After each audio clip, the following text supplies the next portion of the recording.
I've got the spores, the sickness. There's the twins in my brain. A week ago, Tadej Pogacar crowned himself as Tour de France winner after an impressive performance through France. With a time trial win through the streets of Nice, the Slovenian ends his journey in style. Wait, what? The Tour de France ended in Nice? Yes. 1 week later, the biggest sport event of the world started, hosted in Paris, the Olympic Games. No place for your royal sprint on the Champs-Élysées at the end of the tour, but Olympics means some extra memorable races, even in cycling, including an individual time trial and a road race. You'll hear it. It's time to review and preview the Olympic cycling action. It's your host, Yves, at your service, joined by a real cycling connoisseur. Hi, Bram. Hey, Eve. I don't think I've ever been introduced as that before, but let's go for it. How are you doing? I'm good. I'm good. Just to let people know, it's really hot in my room right now. It's 35 degrees. If people can tell that on camera, then, well, that's what's going on. All right. People watching on YouTube, you have a pretty specific hat on with Remco on it. We all know you're a huge Remco Evenepoel fan. Before we start our official review of the Olympic individual time trial in Paris, I want to know how you experienced that day, the 27th of July, 2024. I mean, I wasn't home. I was on the road for most of it. And of course, I was trying to watch on the phone. So there was, well, I think I saw all of the action, but it was like just occasionally like, okay, it's good. And then away for 5 minutes and then come back and like just seeing how everything was going. Honestly, well, it's a memorable day. And yeah, I think the Remco hat deserves to be worn today for our new Olympic champion. I think we can agree if we say it was a tense afternoon, especially for the men's race. The women's time trial was less tense. But let's dive it was into tense in different ways. I think it was tense Yeah, to be yeah, like, yeah. don't crash. Please don't crash. But let's dive into the men's individual time trial first. So Remco Evenepoel won, was Olympic champion. He was first at every time check during the race, but still Filippo Ganna did an extremely strong last split. Took quite a bit of time on Wout Van Aert, who had a strong effort as well. So it was quite tense then. I remember I was listening to the Belgian broadcast, Karel van Nieuwkerk and José de Goat that day. They were pretty nervous. But then I think Remco had around 25 seconds into the final corner. And then he knew it was okay that he would win. The Sven van Turnhout, the team radio said he had to enjoy it. Remco enjoy it on the final straight. But yeah, Remco, he's 24 years old. 1 week ago, a bit more than 1 week ago, he ended third in the Tour de France. Now this, how much more progress can the guy make? It's a good question. I don't have his physiological data, but looking at other riders like Pogacar, he can make progress year on year. Looking at how Pogacar was in the Giro and the Tour this year compared to the 2 years before that, I think we saw a next level Pogacar this year. So I don't see why Remco can improve even further. And also, let's not forget that Remco also hasn't had the perfect preparation for the Tour or the Olympics with that big crash in the Basque Country. If you saw his time trial at the Olympics 1 week ago, there was another time trial in Nice. Pogacar, put more than 90 seconds into Remco. Did Remco save some energy in that final time trial? No, I don't think so. Maybe he gifted him the win. Who knows? Is that something they do among professional athletes? No, I don't think he saved any during that TT. it's just a completely different effort. Those were Pogacar's home roads. He knew that climb just inside and out, and the descent. I think that the way that Pogacar was taking that descent, he had done it. I think he said basically on every training ride he was doing it. So yeah, the fact that Pogacar goes faster on those roads is pretty normal, and also just Pogacar in a climbing TT. Yeah, I think that's where he can beat Remco. Yeah. Or Remco Evenepoel, 24, as I just mentioned. He's Olympic champion individual time trial. He's world champion individual time trial. He's European champion individual time trial, and he's world champion road race on the road. Only Olympic champion on the road left and European champion on the road left. Side note, he should have been European champion already. Wheel sucker Colbrelli. But yeah, it can happen this Saturday. Yeah, it's not a perfect course for him. But to be fair, with the Olympics, you don't get to choose your courses very often. You only have 2 or 3 chances in your career. So I think he just has to go for it. But of course, within the Belgian team, there's multiple cards to play. But yeah, I think he has a shot at it. It's clear that he has form and is recovered from the tour. Before we dive deeper into the road race later this week, let's talk about the other two on the podium of the time trial. Filippo Ganna, he's the only one on the podium who didn't participate at the Tour de France. He did a completely different approach, working towards this Olympics, not only the time trial, but the track cycling as well. Like I already mentioned, he had a stellar last part of the individual time trial despite a near crash. That save was unbelievable. He stayed in the drops in his TT position. I think it's more luck than it was sort of instinct, I think, because that was so close. I mean, to be able to hold your bike while being in the TT position, and basically he was pointing at the barriers, like his front wheel was pointing at the barriers, and he manages to steer it away from the barriers while in the drops. That's insane bike handling skills, and I do think it's a specific skill for TT riders. He trains in that position so often that it has to be a skill that he develops as well. I don't think it's just luck. I think he's just a massive bike handler on a TT position. Yeah, it's pretty incredible, despite that near crash, that he still has the confidence to keep on pushing into the corners, because his last part was very strong. Normally, you see a lot of riders taking it easy, a little bit more into the corners, certainly when it's wet. But people just kept on going. I think it has a lot to do with the fact that where he almost crashed wasn't a corner. It was a straight, little bit of a bump, and then that white, like, kind of slippery line. That's what kind of caught him out. So I don't think he lost confidence in the corners, and that made a big difference. So it's a silver medal. Will he get a gold one later this Olympics on the track? I think so, yeah. The pursuit, individual pursuit or team pursuit, I think Team Italy there is super strong. So I expect him to get at least 1 medal or 2 medals. Will it be gold? They're going to have to fight Team GB for that, I think. The last one on the podium, Wout Van Aert. There was a lot of talks about it before the start, if he will ride with a front disc wheel or not. He did it eventually. That on his own was quite an insane performance, in my opinion, because riding with 2 disc wheels requires a certain amount of bike handling skills.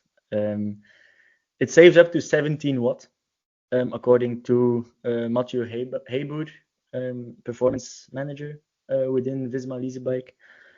Were you surprised when you saw him on the start podium, or when you've read it that he officially starting with the 2 discs? I was surprised when he first went out training with it during the recon. I was like, that is that even legal? Is that something people can do? But then people figure out like, yeah, it's legal. It's just insane. So from that moment onward, I also expect him to do the race with it, because afterwards he said he was very happy with it. So yeah, I wasn't surprised on the day of the race itself because it wasn't particularly windy. Sure, it was slippery, but a disc wheel doesn't really change that. Yeah. There has been quite some fuss on our X feed the last couple of days. One of them was, in my opinion, a misinterpreted quote from Wout Van Aert. In his post-race interview, he mentioned that he got the bronze medal because of the front disc wheel. Then a lot of people were saying, yeah, and not because of the puncture of Tarling. But yeah, if Wout van Aert didn't have the front disc wheel, Tarling would even be in front of him with that puncture. So I think that wheel gave him that bronze medal, and I think the people are misinterpreting it. I think he's just purely looking at his own performance and Yeah. not comparing to what happened to other people. I think that's something that pro athletes tend to do. They're just looking at how they perform themselves, and it's a 2-second gap back to Tarling. If Tarling doesn't puncture, of course, Tarling moves in front of Van Aert and maybe even Ganna and maybe even Evenepoel, because he was flying. But it's one of those things where if you're in the mindset of that athlete, I just think they're just looking at their own performance and saying, that wheel definitely put me 2 seconds in front of Tarling, and whatever happened to Tarling, he might not even have known about at that time. Yeah, 2 medals for Belgium. It was the first day of the Olympics, so that's quite a performance from the Belgian squad. Yeah, we were second in the medal standings for a couple of hours. That was nice. Couple of hours. Yeah. I think Joshua we're out Tarling. of the top 10 now. Joshua Tarling, we already mentioned it, a puncture. The 20-year-old Brit, such a bright future for him. He's a phenomenon, and he's that young. We're talking about Remco being 24, talking about the progress he can still make. If I ask the same question about Tarling and the progress he can make, it's scary, to be fair. Yeah, I mean, he's a TT beast. So he's gonna do some pretty incredible things. I think, like, comparing to the last Olympics, Remco was 21 back then because it was in 2021. So it's kind of, Remco back then finished 9th. Of course, he was still kind of coming back from the big crash. But these TT beasts coming in at such young ages, like, I'm gonna compare him to Remco. It's insane, like the power that they produce at these young ages and the aero positions that they can hold. I think really the aeroness is something that Tarling excels at. Same with Evenepoel. Back in the old days, we were always talking about like how aero Ganna was or is. But if you compare Tarling and Evenepoel to Ganna, like, Ganna doesn't look that aero anymore. No. So, and even then, like, compare Ganna to any other racer, like, Ganna is super aero. But these two just take it to a whole other level. And, I don't know how much further he can improve in that area. I do think there's a little bit of improvement still left to go to get him even lower.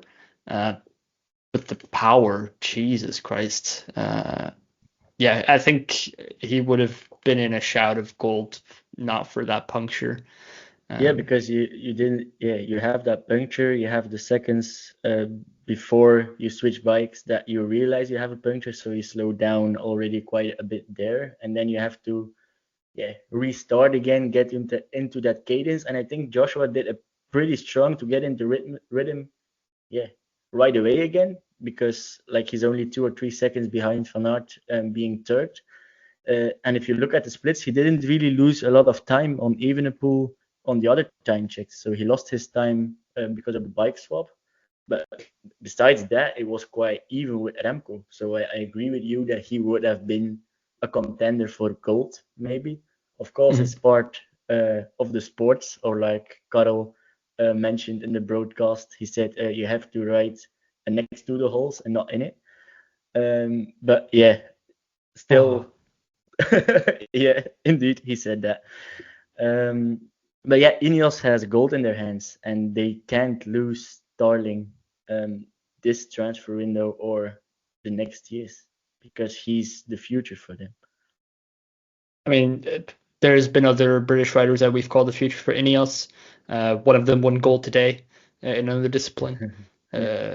So, obviously they need to keep hold of him. He's going to do amazing things both on the road and the track. I think like he could be such a classics beast. Yeah, I don't know where he ends up.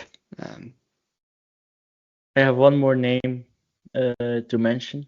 Unfortunately, Luke Plapp crashed pretty hard into a corner. He lost his front wheel, if I recall correctly, and he went into the fences. I saw an article saying that after the Giro, he participated in Giro. He spent most of his time on the time trial bike to prepare for Paris for past Saturday. His first time split was very good. He was very close to the guys who reached the podium at the end. That's so sad to see, because if you put so much effort into it, and then to crash out like that, probably missing out on the road race as well. He had a surgery, abdominal, if I recall correctly. Sad to see. And I love the guy, so I hope he's bouncing back and ready to rock again. Yeah, at the first time check, he was only a second slower than Van Aert. So he was potentially in the race for the medals. It's kind of heartbreaking. Wish him the best recovery. I have no more names to add, but I know you have one more to add, so go for it, Bram. Basically incident at the same corner as Plapp, Sheffield. I saw some tweets beforehand. I think it was Naira and Green, who, from the moment the weather report came out, said, "I'm putting all my life savings on Sheffield binning it in a corner." And you know what? He was right. It is just such a shame that the guy is so strong in TTs, but he doesn't seem to manage to keep it upright. Like in all the big TTs, he crashed. I think in the Giro TT, he also crashed. At the Worlds last year, he crashed. It's such a shame. And after a certain moment, you have to ask, what's going on? Like, it has to be a mental thing, right? Or is it something else? Or does it have to do with the reckon that he doesn't do good enough? That he doesn't know the course good enough? Or I think the car behind him gives him instructions as well about the course, or is it just time checks? I don't know what they are saying in the team car behind, but usually they should be giving all of course information when it comes to time checks. I think that's individual whether or not they want that. But I think the Belgian team was quite open about what kind of information they gave after the race, and for Remco it was all sort of time checks, race information, reminders of positioning. For Van Aert, it wasn't any time checks. He didn't want to know. And then, of course, the course information and just reminders to stay in your position. But with Sheffield, it might be the reckons that he doesn't do them thoroughly enough. But it's really starting to become a thing now. And true. Ineos really needs to look into this. Yeah. I think we can end the review of the men's individual time trial, and we can go on and look at the women's individual time trial. Grace Brown from Australia. I think we can say she demolished the field At every time check, she extended her gap massively, and I think I don't have the results in front of me, but it's more than 1 minute and a half, or a bit less than 1 minute and a half. In front of second, Anna Henderson from Great Britain, and third, Chloe Dygert from the United States. Despite quite a nasty crash on her knee, she still finished third and took the bronze medal. Grace Brown, it's her last season. In her last season, she won both Liège-Bastogne-Liège and the Olympics individual time trial. That's a nice way to leave the pro peloton. Yeah, I mean, it's also a shame, you've now have these two amazing wins. If you now go into contract negotiations, you can get a pretty nice salary with saying, like, I'm the reigning Olympic champion, I've won a monument. It's a little bit of a shame that she doesn't get to profit off that monetarily. But yeah, maybe she has other goals in life, or it's a personal matter. She's 32. She kind of looks like she is actually peaking in her career right now. Yeah, I don't know exactly why she's retiring, but amazing season, absolutely amazing. Yeah, and then Anna Henderson. Completely different style of rider, but she has a very strong streak with impressive results. Now taking silver, that's a confidence boost towards the race on Sunday, the road race for her. The confidence boost for Anne Henderson, I think it's for Dygert is the opposite. Despite taking bronze, I think she has quite a lot of issues and questions about what's next. She's scheduled to race on the track as well. She's scheduled to race the road race. But yeah, it will influence her in some way, I assume. It probably will. Although, it was only a second between her and Henderson. Those two have always been kind of close to each other in terms of TT results. So, there are still more races for her to get a gold medal in, especially on the track. I think that's going to suit her a little bit better. The road race is going to be a little bit tough. But, the circumstances of the race definitely didn't help. The women's race, at some moments I thought, is this still safe to ride on this surface? Just the sheer amount of crashes that we saw. It did kind of feel like this is not looking so safe anymore. Yeah, true. It was quite tricky at some point. Some points, and then you saw a lot of crashes, a lot of misfortune with riders, and then not a lot of riders were confident anymore in the corners. Everybody was very careful because they all knew into the radio. Everybody said, "Careful, careful, don't crash." Kopecky slipped away as well into a corner. But to go back to Dygert one last time, we posted in a short interview a quote of her this morning on our account. And it wasn't like very positive, in my opinion. She said, "I could either sit here and give up, or I could continue on. That's what I'm going to do. Of course, I'm mad. We don't train to lose. We don't train to stand on any other step but the top step. But I'm really hurt." So, yeah, she's ready to fight, but at the other side, it seems like the body isn't 100%. I'm not sure if the body is not 100%, but I think it's one of those reactions that is coming out of disappointment, which of course she's going to be. She came into this race as maybe the top favorite.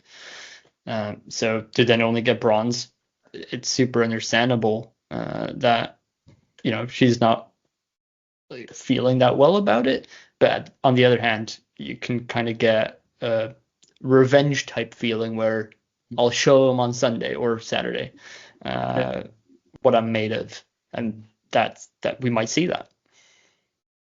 In sixth in the final standings, we had Lotte Kopecky. Already mentioned, she crashed. She was very disappointed. There was She was together with Renate in the post-race interview, and she heard the final results while being on air, and she couldn't really talk anymore because of the emotions. She was pretty close to a podium. If you remove that crash, she's into the mix for a medal. So she was very disappointed. Maybe the same story as Dygert, out for revenge in the road race on Sunday. But yeah, she will be the main favorite in that race together with the Dutch woman. Yeah, for sure. Like Kopecky did not start this TT as a favorite for gold, or honestly even an outsider for a medal. So to see her like actually being contention for a medal was already super impressive, and I do think the circumstances kind of played into her favor, but it was just that one moment. But Kopecky is known in the women's peloton as one of those riders with the best bike handling skills. So to have her go down, I even heard or read an interview with Elisa Longoborghini where her coaches in the car said Kopecky crashed, and like to kind of get, oh, you're in the race for a medal, but it actually had backfired, and Longoborghini actually got scared because it's so slippery that even Kopecky crashes. Of course, yeah, disappointing for Kopecky, but she's gonna have a really good chance in the road race. I wrote down one more name. It's Ellen van Dijk from the Netherlands. Despite some severe injuries and a broken ankle a couple of weeks ago, she was on the start ramp in Paris for the individual time trial. You hear different stories about it. It's beautiful that she's there. Other people are mentioning, yeah, why you bring Van Dijk and not Rianne Marcus, like you mentioned before recording. But for me, it shows the incredible mental strength to be back so fast, and yeah, the willing to be at the Olympics. And for me, that deserves certainly some kudos. Oh, 100%. I think basically the last maybe 2 to 3 years of her career were probably dedicated to that race, that moment. And, to break your ankle 6 weeks before the race, that's heart wrenching. But then to also like do everything in your power to still be there and be able to put in a performance. It's it's inspiring. There was a TT test that she did, I think 2 weeks before the Olympics, to kind of see what her power numbers were like, and she said that she rode the best power numbers of her season. So she had the power, but I do think that maybe the course with the rain and the fear of crashing played into it a little bit. But, it's the result is what it is, but the fact that she made it there is a victory in itself. She finished 11th in the end. But yeah, she mentioned post race that she was scared into the corners, etc. So yeah, but kudos for being there, and still, yeah, 11th. It's not like so bad. Of course, she's disappointed. Anything else you want to mention before we dive into the preview of the road race upcoming weekend? No, I think we covered the TT pretty well. All right, let's go. This morning, Erythropoetina, our beloved preview rider, dove. What's the past tense of dive? Dove into the course and made a thread of it. It's a pretty long thread, so yeah, head over to our X account to fully read it and to investigate it. But Bram, can you take us through it pretty fast and mention the most important things? Sure. Obviously, a really long race. Olympics and Worlds are always super long. It's 274.65 kilometers with a total elevation gain of 2,769 meters. It's a long race, and the altitude meters say like it's tough, but not super tough. But looking at the parkour itself, it's a 200-kilometer intro into a local circuit. But that 200-kilometer intro is super hilly. There is a lot of climbs that we know from Pyrenees, usually the first stage. I think there are, according to the IOC profile, there are 14 or 13 classified climbs. There's actually more than like 24. There's so many tough climbs that aren't getting classified. I mean, when I say tough, they are between like 1 and 2 or a little bit on those edges in length, and usually around 5 to 7% average graded.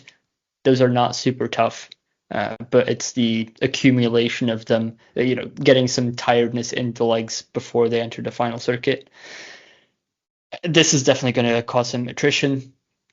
And then we have the final circuit, which is a 18.6 kilometer circuit with 48 kilometers to go. They do that 3 times, or they do the Montmartre 3 times, and then the Serruillet and the Belleville 2 times each. Each of those is in the vicinity of a kilometer and a half long, with averages of 3.5 for the ones they do 2 times, and then a 5.6 for the Montmartre. That's where we're going to see real fireworks. But considering the size of the peloton, we're probably going to see chaos. And then we have the finish. Where is it again? On the Trocadero, or I think so, right? Yeah, I think so. I think it's a beautiful course. In the end, with like the local circuit has a lot of it has turns, but not like we saw in Glasgow for the Worlds last year. And it has a lot of cobbles, narrow street with cobbles. That's always interesting, and probably also good that we have a small peloton for that.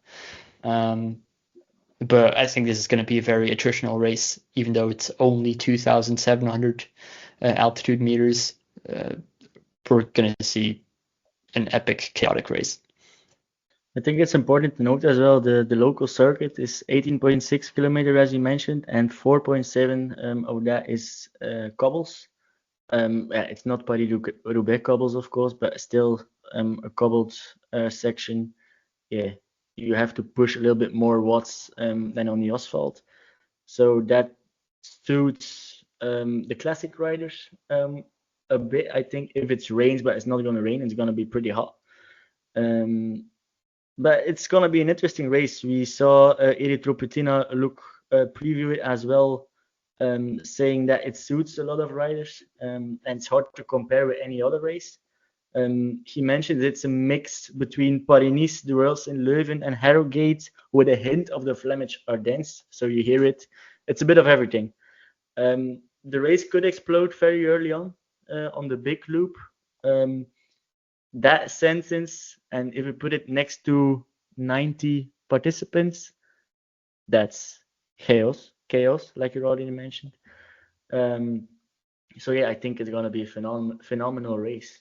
Who's going to control, who's going to domestique when needed, who's chasing down a group with strong baroudeurs. The dynamic will be very interesting, and it's possible that 150k to go that we already have the decisive break up the road, if the composition of the group is perfect. So it's gonna be entertaining, I think.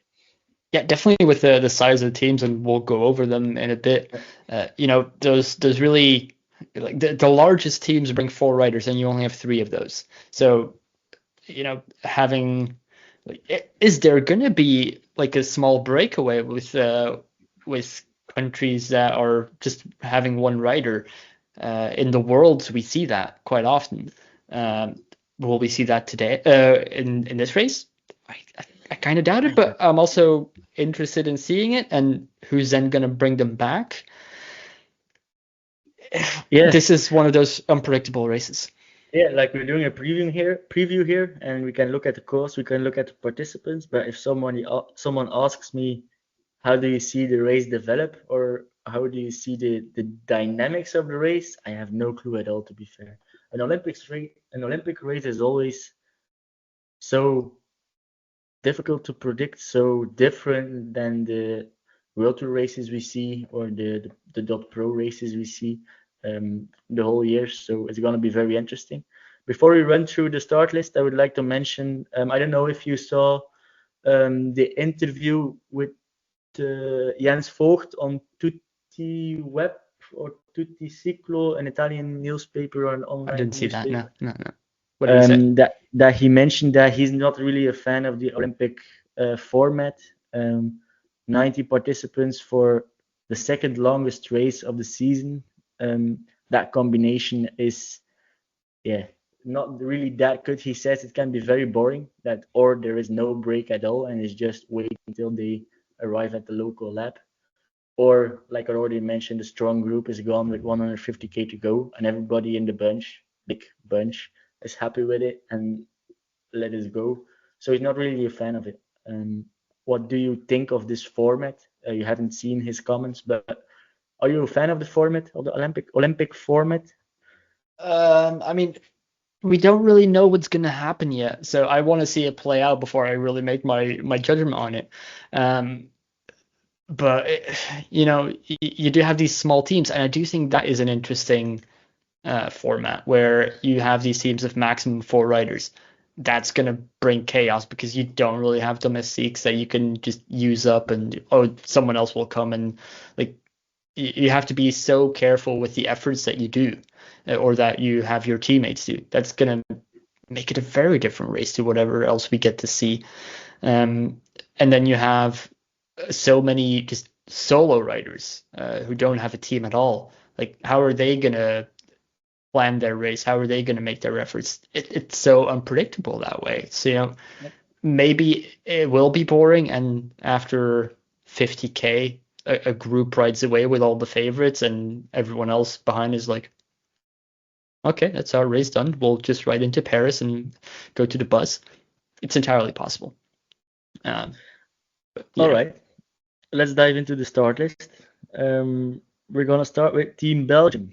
Already 2 of them have a medal at this Olympics. I'm gonna keep on saying it. We're Belgians, so we have to, you have to brag with it a little bit.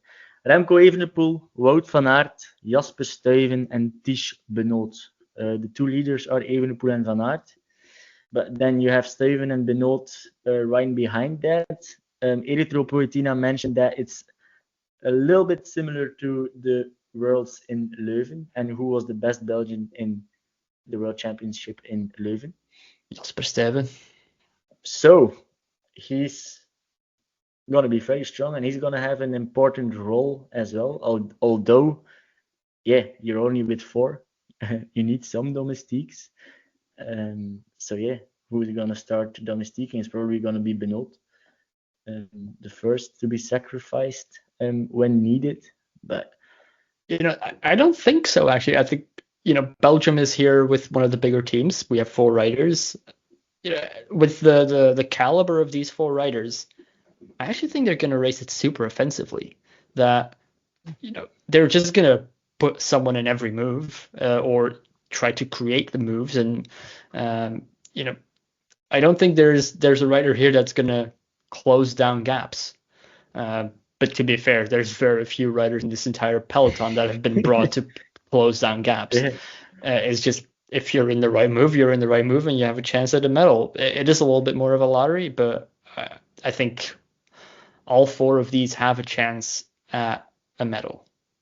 Even Benoot, like if you compare this course to a Amstel Gold Race where he's always good, like this is a very similar course as well. Less steep. There is a lot less steep gradients, but twisting, turning, a lot of repetition of climbs. This is a perfect Benoit course as well. Team to beat? I think so. This is the favorite team, or like at least as a whole. it's the strongest team at the Olympics for sure. Then you go over to Team Slovenia. No Tadej Pogacar. They line up with Matej Mohoric, Luka Mezic, Jan Tratnik, and Domen Novak. What do you expect from the Slovenians? Attacking racing as well, with Mohoric and Tratnik specifically for this course. Mohoric we didn't really see in the Tour de France, so maybe he's been eyeing this one. He has that particular skill of just showing up for a particular race and being insane. Yeah. Of course, there is some descents in this as well. There's a lot of, in the local circuit, there's a lot of technical sections with the cobbles and the narrow streets. But in the end, like, it's the Slovenian team that gets to send 4 people because it's based on the UCI list, I'm thinking, where Pogacar and Roglic are giving them a lot of points. But then we have a team without Pogacar or Roglic, so it is a little bit beheaded. Yeah. Then we move over to the home country, with Team France. Kevin Vauquelin, Valentin Madouas, Christophe Laporte, and Julien Alaphilippe, who had a pretty good preparation and check. Can they get a medal? It's going to be tough. I mean, home roads, it's going to bring a boost. Alaphilippe has shown that he's in really good shape. Laporte, I was a little bit... well, I don't think he had that impressive of a Tour de France. And Vauquelin didn't look that impressive in the TT, although he might have had a mechanical, and Madua was kind of nowhere in the Tour. Yeah, but like we saw at the mountain bike race today, Koretsky, of course he's one of the best in the field, but you saw he gets that extra motivation when he's riding in his home country. So, and France is known for a team that's strategically always pretty strong. I remember Leuven, for example, the Worlds, they did it perfectly there to launch Alaphilippe to watch his, was it the second or his second World? Yeah, I mean, they were able to make it super attritional, and that might be what Alaphilippe needs, but I don't think that the Alaphilippe in this race is going to be the same as the Alaphilippe that was in Leuven. If they're going to make it attritional, they're probably going to run into a counter by a certain Dutch person. First, before we move over to the Netherlands, we have Team Spain with Alex Aramburu, fresh Spanish champion, Juan Ayuso, Dieter's favorite rider in the entire peloton, and another very favorite rider of Dieter, Oyer Lascano. Pretty strong team. Definitely. I mean, Ayuso is a little bit of a wild card in this team, in my opinion. Like, we've not really seen him race on like the races that Eric Chopetino was calling out as, oh, it's kind of similar as those and those and those, like the Flemish races. What does Ayuso do on those roads? I have no clue. I'm very eager to find out. Yeah, I think it's pretty dope that he's at the start of the Olympics. It's like Ayuso is next to Pidcock, a big enigma for me still. He's a world-class rider, but I'm not satisfied yet with what I've seen from the guy. And yeah, he's very explosive. He can accelerate very fast as well. Yeah, I'm curious to see how he races here in Paris. Definitely. And I think Lascano is one that you have to keep your eye on. He's going to be super dangerous. Aramburu, probably the same, but I think it's a little bit more of a Lascano terrain. Yeah, it depends. They can keep on Aramburu to save energy to stay into the group. And if it's a reduced bunch sprint, I don't know if that's a possibility, but he's the fastest of the three, so he can sprint then if he's still there. Mm-hmm. Then you move over to Team Netherlands. Maybe they have individually the main favorite in the squad with Mathieu van der Poel. he's joined by Dylan van Baarle and Daan Hole. Van der Poel was, can we say nowhere in the Tour? He did a couple of good leadouts for Jasper Philipsen, but that's it again. But if you think about the Tour 2023, it's basically the same. Yeah, So, it's. I'm not a fan of this build-up. I've been critical of it. You have your reigning world champion that obviously has done a super impressive spring. Nothing to say about that. But then to come into the Tour de France wearing the rainbow jersey and really only doing some lead-out efforts and trying to get into the break a couple times. That gravel stage, he made an effort, but let's be fair, not an effort that is good enough for Van der Poel on a gravel stage. So he's probably going to be really good for this race. He's been training for it basically the whole year. So if he's not good at this race, then you can't call it season a failure. He's won a lot in the few days he's raced. No, I won't. But I think he'll consider the second part of his season potentially a failure. So the rest of his team, Dylan van Baarle, it is a course that Dylan van Baarle, it suits him. Daan Hole, I think he's maybe one of those riders that was brought to close down gaps. Yeah, I think so. And the time trial, of course. Of course, yeah. So it's going to be interesting to see how this team plays out. Before we go to Team Italy, because I know that's the next one, there are still a couple of teams with 4 riders that I'd like to cover first, if you don't mind. Yeah.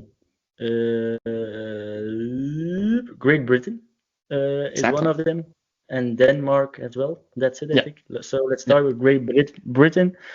We already mentioned one of them, Joshua Tarling. Unfortunate in the time trial, maybe more fortunate in the road race, who knows. He's joined by Fred Wright, Stephen Williams, and fresh Olympic champion mountain bike, second time, back to back, Tom Pidcock.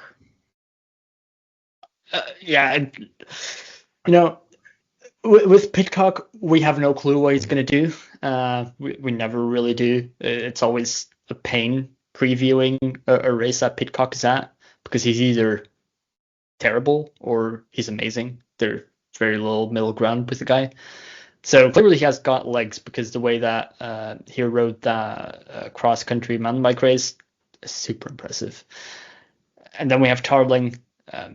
He's ridden Dwars door Vlaanderen this spring, and he was really good in that. He had to do a lot of chasing to get back on because of the numerical disadvantage. But the way he raced that was super impressive, and clearly he's really good shape as well with that TT. I think he's specialized a little bit more towards a track for this Olympics, but he's got the watts to be able to do something special as well here. I haven't seen a lot of the Tour de France. Fred Wright was present at the Tour. He got sick in the middle of it, so not much. Oh, all right. Then we have the last team with 4 riders. Denmark, Mikkel Bjerg, Matthias Kjelmose, Mats Pedersen, and Mikhail Morkov. That's next to Belgium, maybe the strongest squad, and they are balanced. They have 2 leaders, and then they have 2 domestiques who can close gaps with Bjerg and Morkov.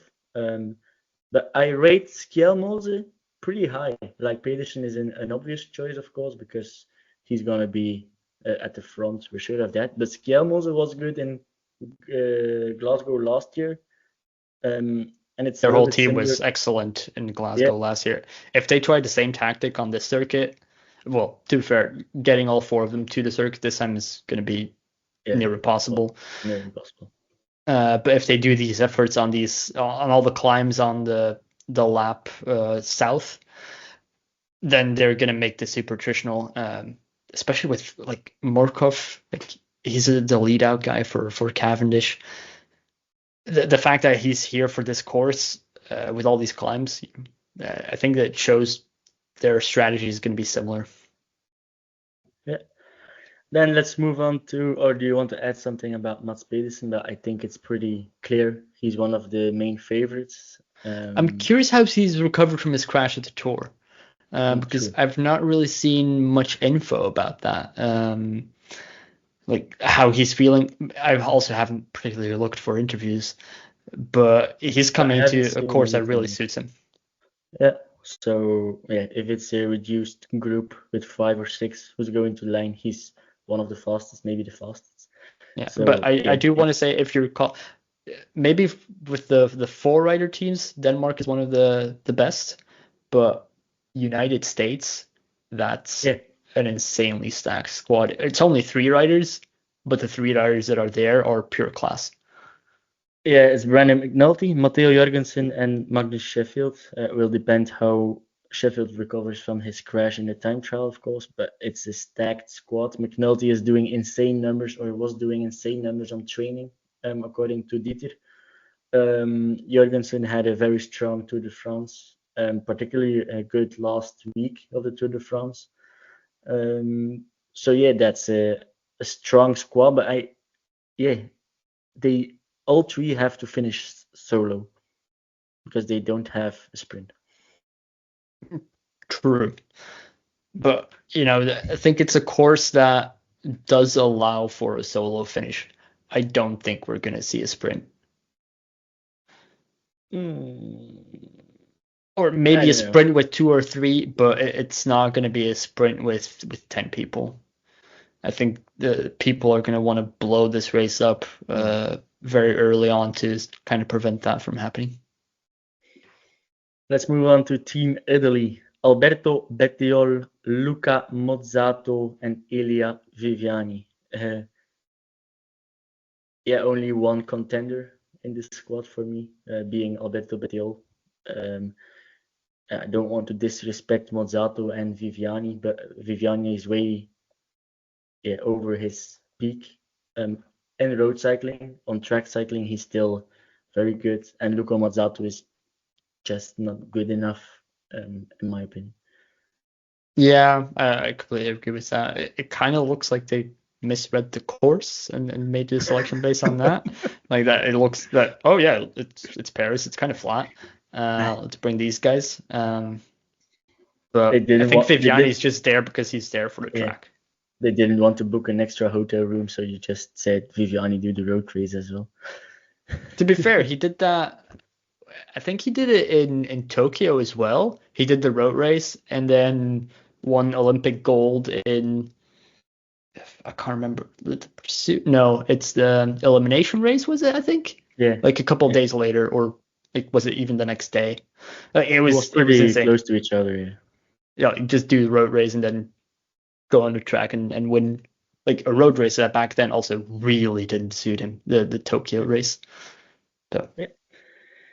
Team Australia, Luke Plapp still on the start list. It's not official yet what he's gonna do for the race on Saturday. Next to Plapp, it's Clark and Michael Matthews. There's no way that Plapp starts this race. I think on Sunday he was still in hospital undergoing surgery. Maybe he left hospital on Monday, so today. But if you've gone through abdominal surgery, do you start a race within a week? No doctor is going to say that that's a good idea, right?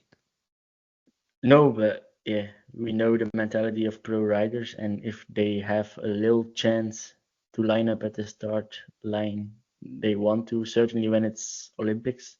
Look at Jens Schuurmans, for example, the Belgian mountain biker. He had a broken bone in his hands 1 week ago or 1 week and a half ago, and he still lined up at the start. Of course, a broken bone in your hand and mountain biking, it's not perfect. Lots of painkillers, I think. No, but yeah, it seems unlikely that he's able to start it. Of course, certainly when he had surgery. And then you have Clark and Matthews.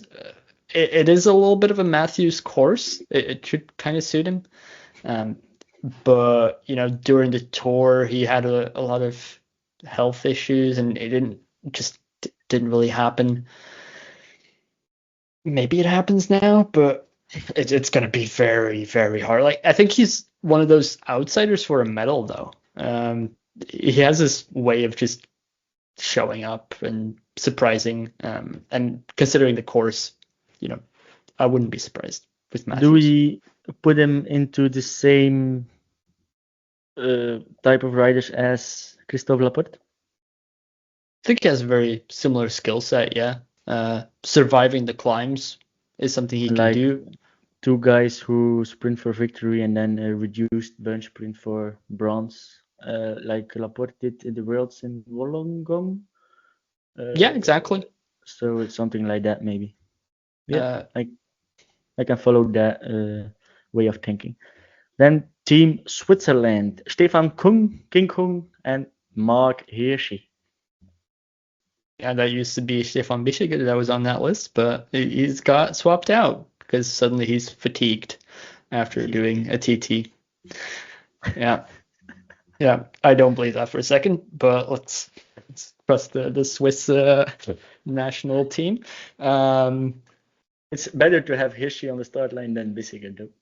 Oh, for sure. But do I think that Bischiger is actually suddenly overly fatigued after doing the TT and has to go home? No, I think this was always the plan to bring in Hirschi because they had to, like, they could put two people in the TT, or they had to put two people in the TT. So they probably didn't want Hirschi to do the TT, and so now they brought him in. That's my conspiracy theory thinking for today. Well, for me, Hirschi is my dark horse of this year's Olympics. He showed extremely good level in the Czech Tour. A lot of comments on my post there on X again, saying Czech Tour, you can't compare it with Paris Olympics. Of course, I know, but it's the perfect preparation. It gave him a confidence boost. He won it quite easily. He was in control for all the stages, even the last stage when Alaphilippe won. He was in the wheel. Of course, he wanted to win that stage, but still, I think this course suits Hirschi, and I think he's in the perfect shape at exactly the right moment. Yeah, I mean, we need to see more of Hirschi throughout the year. It's really a shame what UAE is doing to him. Yeah. But yeah, this is a race that he's going to be great at. The Czech Tour, of course, it's Czech Tour. You can't compare it to the Olympics, but the effort that he made to win that stage, I think he closed down what was it, a 40-second gap in the last kilometer? And then it was a pretty big gap that he closed down. And then to win by 11 seconds, like that's that's a huge effort. And I think it was also a climb of about a kilometer. Similar efforts that we need to do in the Olympics. So yeah, I think that was just a really good test of legs. Yeah. Let's move on to Team Portugal. The old Rui Costa lines up for another Olympic race. Next to him, Nelson Oliveira. Oliveira, his main goal was the time trial the past week. Costa, his goal is the road race, but I don't see what he's able to do on the course. It's the guy who gets into break of 150 k's to go, if there is one, and then hold on with the constant power output he's able to produce. He's not the most explosive guy. He's not the punchy guy. But yeah, I personally don't expect a lot from the Portuguese squad. Yeah, I don't expect it will feature in the race, to be honest. Then another sexy duo, Team Colombia, Santiago Buitrago and Dani Felipe Martinez. I think that's an interesting duo. They are both punchy. They are both, attack minded. They dare to attack pretty early on into a race. They don't ride conservatively and wait till the last 20k. So you watched Tour de France quite a lot. How was Buitrago there? Because I expected more from him, but I didn't follow it close enough. I think he struggled a lot in the first week, 2 weeks, especially the first week, and then in the last week he did get a little bit better. Plateau de Bay was 7th, Plateau de he was 9th. So, those are kind of places where I would place him. But early on he lost quite a bit of time, but he still managed the top 10 spot, just right on the last stage, sacrificing Ciccone. But I think his form was growing throughout the tour. So that must have given him some confidence if he left the tour with an increasing form condition. But I also don't think it's a course for him necessarily. I do think that they can make the race harder on the climbs they do have. But in more of the ruler parts of the course, that might actually be in their detriment. So I think if attacks go on climbs, we'll see them try to follow. But I don't expect they will feature in the last 30 Ks. Dani Martinez finished second in the Giro. The Giro ended the 26th of May, and since then he hasn't ridden a single race. It's 2 months ago, more than 2 months ago. So he misses quite a lot of race rhythm. A race like this, like the course with Paris, with a lot of short peaks in power, I think that might be a disadvantage later on in the race. Yeah, I mean, I think it's been said many times that you kind of need to have a Tour de France in the legs for this race, or at least a very strong training block. With Daniel Filippo Martinez, I'm not sure what he's done in terms of training. Is he peaking for this race? Similar to Buitrago, I don't think it's a course ideally for him. But he's one of those guys that always surprises me because I always think he's a little bit overrated, but then he finishes second in the Giro, so who knows? Next squad is the Scandinavians with Team Norway, a duo as well, Søren Wedenskjold and Tobias Foss. And if Josh would have been in the podcast, he would maybe say Foss can become Olympic champion because he's riding with Ineos. But yeah, that duo, I don't think that one of them is going to reach the finish of the Olympic race, to be honest. I think Werenskjold is going to reach the finish, considering his form is growing throughout the tour. And before the tour, he was really good in the Belgium tour.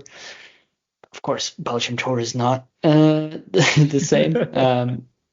But, he's one of those, kind of a little bit like Matthews and Laporte, where he is able to hang on for some efforts, and they're not too long of the efforts. It's 1.5 to 2 kilometers uphill. He could be there, but not to go for a win. He crashed in the time trial as well, and he didn't finish it. Didn't know that. I don't know if I didn't see anything about injuries or something. But yeah, he didn't finish it, so that means he wasn't able to continue, of course. So it's not like it's a perfect preparation. But yeah, let's hope he's okay and he's able to line up at the start line, and then they have nothing to lose, and they can get into an attacking move if they have the legs, so they just stick to the bunch. We will see. Let's move over to Team Germany with Nils Pollitt and Maximilian Schachmann. Pollitt was there mainly for the individual time trial, but the way he was climbing in the Tour de France, I listened to the podcast you recorded with Ethan and the Tour de France review. That Pollitt was a monster. In the last week, especially, yeah. A mountain domestique. So if he's able to keep that form till Saturday, and this Saturday, then do you expect something from him, or? Honestly, I do. I think he's gonna be there. I think when things get really explosive, he's going to struggle though. But just his pure power output, especially like the last week of the tour, he was doing some pretty incredible things. And the first week it was a little bit disappointing. But is he going to win it? No. Is he going to be top 10? Could be. Like, he has a real shot at a top 10 place. Schachman finished 9th in the individual time trial last week. That's, for me, it's pretty impressive. That was very unexpected in my opinion. If someone would have said Schachman finished top 10 in the Olympic time trial, I would have said no. But indeed, 3 seconds away from Kung. That means his legs were and are pretty good. So, but yeah, it's been a while since we saw the top Schachman. So I doubt we will see him. The best Schachman ever this weekend. No, I don't think so either. Then move on to Team Austria. Marco Haller and Felix Großschartner. I think we can move on a little bit faster through the start list because we can't really say a lot about the upcoming names except Team Ireland. Because do you want to add something about Haller or Großschartner? No. Then we have Ben Healy and Ryan Mullen.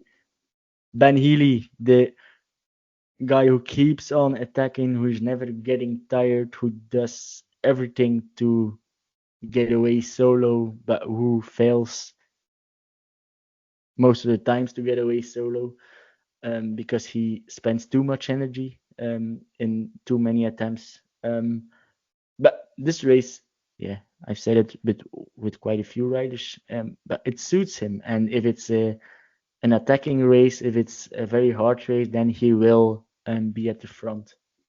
Definitely. I also expect him to sort of be one of those attacking forces. He's not one for passive racing and following moves. I think he's going to be one of those that makes the moves. Is that the best strategy for him? No, he probably needs to learn to race a little bit more passively and just follow some moves instead of trying to force everything open. But I think he said in interviews he's found that method of racing works for him. It gets him wins. That's true. I think he could win even more if he changes a little bit. But he finds a race that really suits him, and I think he's prepped for this. They have Team Canada, Michael Woods and Derek G. Interesting duo. G had a very good Tour de France. Was disappointed with his legs in the individual time trial. He expected more from his post-tour legs. But yeah, it will be someone we will see at one point at the front of the race. But he's not going to play a major factor into the outcome, I assume. No, I agree with that. Then we have Team Kazakhstan, Alexei Lutsenko, one of those other enigmas within the pro peloton, and Fedorov, both riding for Astana, of course, as it's a Kazakh team. Do you see Lutsenko perform? I don't know. It's the same as maybe even a Pidcock. It's like they can be very good. They can show up in a very good shape, but then they can drop a bit more than 100 Ks to go. So I'm a little bit curious how he's recovered from the tour because he DNF'd. I think it was, what stage number was it? Like I think it was a stage 2 Super Dévolué, where he was just struggling. I think he had some illness. 17. Yeah. Okay. Yeah, he looked really disappointed to be leaving the tour, so it definitely didn't seem like this is where I'm getting off to prep for the Olympics type thing. And then Fedorov also didn't finish the tour. I think he OTL'd or DNF'd. One of the OTL'd. Yeah. So you're coming to an Olympics where I think both of them less than 2 weeks ago were not able to finish race due to illness or injury. That usually doesn't bode well. Nope. Then we move on to New Zealand, Lawrence Pitty and Corbin Strong. If if we say the Czech Tour isn't representative for the Paris Olympics, then Tour de Wallonie isn't either. But still, Corbin Strong finished very close to the overall win in Wallonie. He Very finished close. dead even in general classification with Matteo Trentin. Israel Premier Tech took a lot of initiative in that race, and he just wasn't able to get enough bonification seconds in the last stage. But it shows he has some pretty strong legs as well. To be at the front in a race, it doesn't matter which race it is. Is it .1 or .pro race? Yeah, you're battling at the front, and that means it gives you some confidence and that you have the legs to battle for the win there. He was one of the main favorites in Tour Down Under, I recall from Dieter, that he had a strong belief in Strong because he was able to survive quite a lot of hills, and he's fast at the finish. So in the same pool as Laporte, Matthews, Strong, or one step lower? I think in the same pool. I think he's a little bit more of a climber even than Laporte. I think on similar level to Matthews. He's just, I think he's super lightweight, isn't he? He's 64 kilos. You know, that for a climber, it's a real for a sprinter is a real asset in races such as this. But yeah, I don't think he's going to be sprinting to win. Then we're moving on to the teams who are lining up with one rider, starting off with Eritrea, the green jersey of the Tour, Binyam Girmay. He was enjoying his time during the time trial, or enjoying. He was enjoying it. Meanwhile, also careful into the corners, etc. Can he keep his form for the Tour a bit longer, 2 weeks after, and do something in this course in Paris? Yeah, I think he's made a goal out of this as well. He's very proud to represent his country, and there is no better stage of doing that than the Olympics. It's very unlikely, but imagine the scenes if Girmay becomes Olympic champion. Absolutely it will amazing. Be golden content. It would be so lovely to see. Of course, he does have to struggle that he doesn't have any teammates. He's going to have to look for alliances. I don't know if there's other Intermarché Wanty group riders here. I don't think there are any others in the race. So either. Wait, we have Madis Mikkels for Estonia. He's a solo rider as well. Probably. So, yeah, but would there be alliances like that? Honestly, it's always super interesting in races such as this. But having no team is definitely to his detriment here. For the TT, I definitely didn't take it full, and I think even the day before he was doing post-tour crits. So,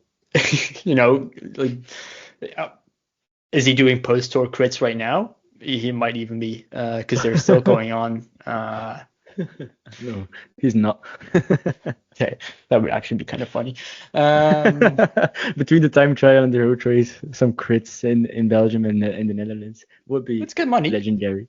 It will be legendary. If you have your green jersey from the tour and you can do some post-tour crits and make some money, then do it.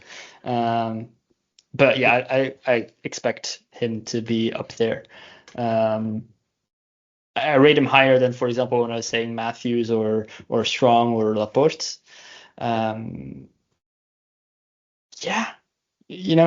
He's coming out of the tour really strong, but he does have to watch out for fatigue with all that travel and all those crits and not doing too much. Let's speed up a little bit and move over. We have the neutral athlete. It's not Alexander Vlasov, but it's Gleb Syriza who's lining up under the neutral flag. Then I'm going to skip the next country and talk about it a little bit later. Then we have Poland. No Kwiatkowski due to back pain. Anielkowski replaces him. For Latvia, we have Tom Skujins, who was phenomenal in the spring season. He's able to produce quite some numbers, and he's able to stick with a group that moves off. He's on his own as well. He doesn't have a team. but he has Matthias Vacek, the Czech, maybe as teammate, as little track teammate. From Luxembourg as well, Kirsch. And Kirsch as well. So that are three countries that lining up with one rider, so they can create an alley. And Gibbons as well from and Gibbons South Africa. as well.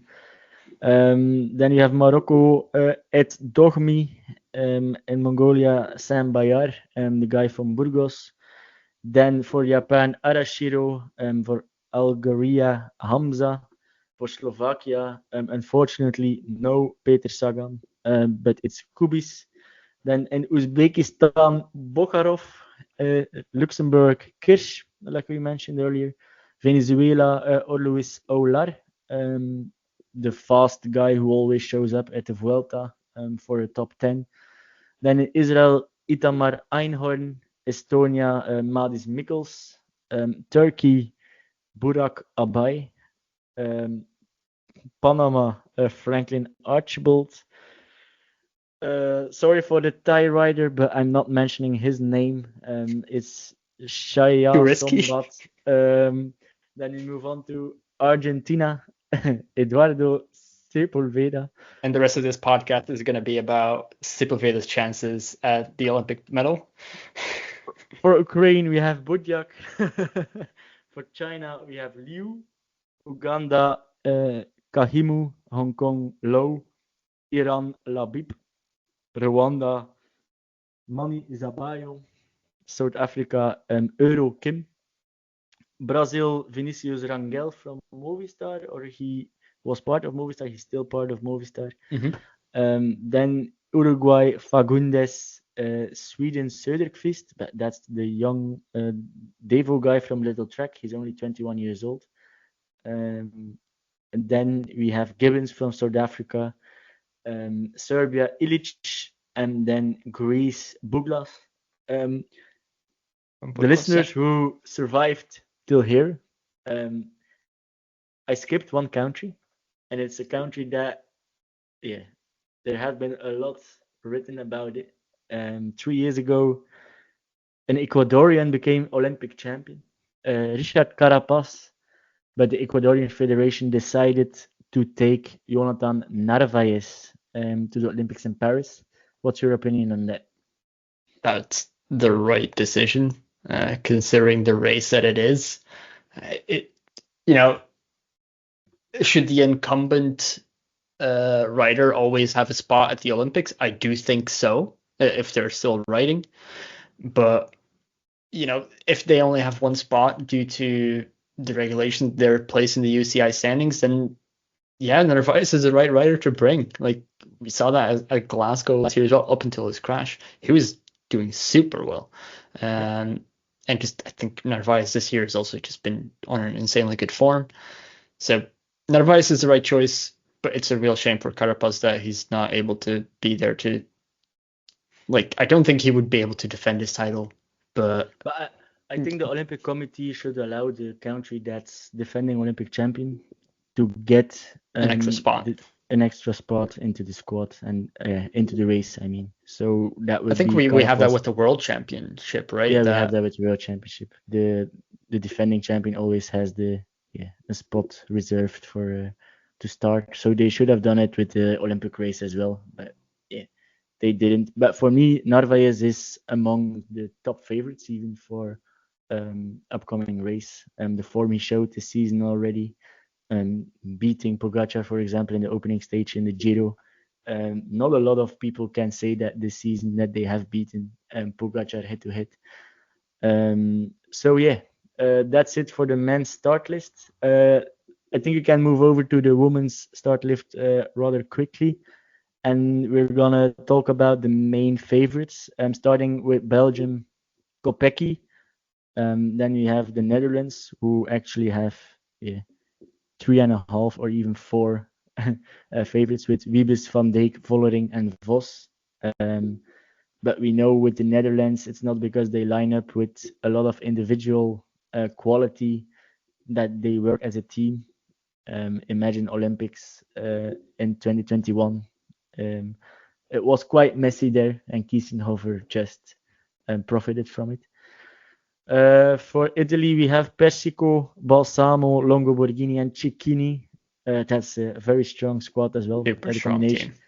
Balsamo, Longo Borghini, and Persico in there.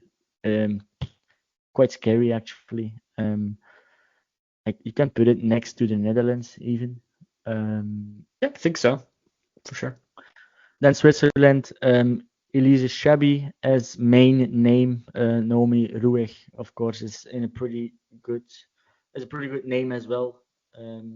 She finished 12th in general classification in the ladies Baloise ladies tour, but she became Swiss national champion at the end of June. So that means she has some pretty good form as well. Great Britain brings 5 riders to the Olympic race. That's the biggest team, if I recall correctly. Didn't even know that was possible, to be honest. But with main riders, Anna Henderson, who already showed in time trial. She's very strong. Lizzie Dean and Georgie as well as more than valuable backups. By Poland, we have Niewiadoma, Marta Lach, and Skalniak, Agnieszka Skalniak.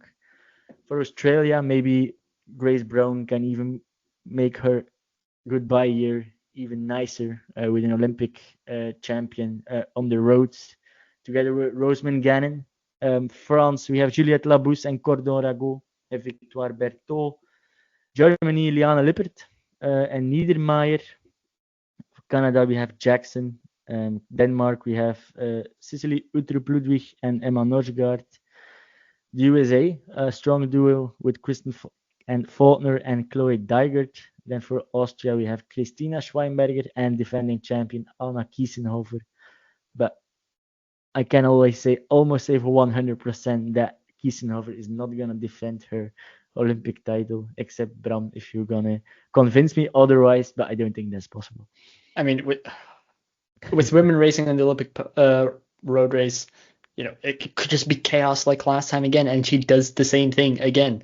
But I don't think they'll let her ride this far ahead this time around. I think they've gotten to know her.